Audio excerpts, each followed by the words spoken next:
Gawin yung masarap, kakaiba at masustansya ang paborito nyong pansit canton. Kaiba to sa nakasanayan nyong lutuin. Tara, samahan nyo kong magluto.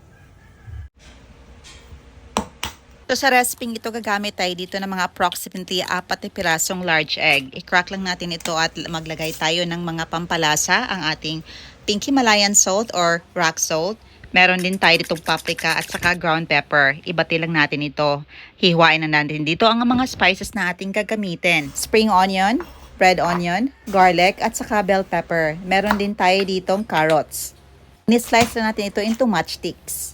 At saka ang ating green leafy vegetables na bok choy. Hugasan na natin ito ng maigi. Make sure na ma-fully linis talaga para walang dumi na matira.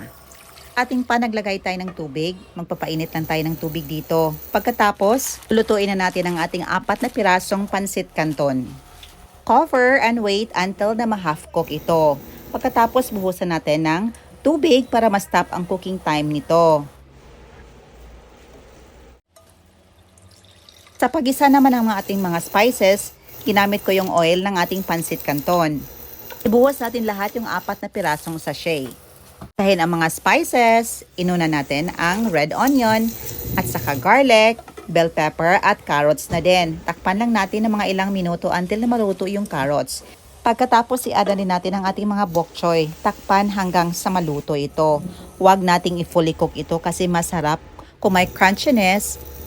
Tayo mangunguya sa ating mga gulay at para hindi din mawala ang sustansya nito. Ibinuhusa din natin yung sauce ng ating pansit canton as pampalasa.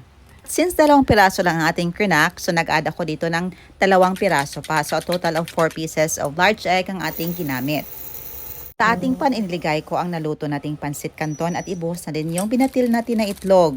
I-add yung pampalasa or seasoning ng mga pansit canton, yung 4 na piraso, at saka yung bell pepper at ang spring onion. Paghalu-haluin until na ma-fully combine ang lahat ng mga ingredients. Takpan lang natin ito until na maluto yung itlog at saka yung mga spices natin.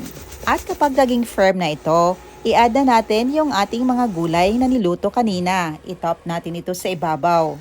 At ito na, ready to serve ng ating healthy pizza pansit canton with veggies. O diba yung paborito ng mga bata, mas pina-level up pa natin at mas pina-healthy.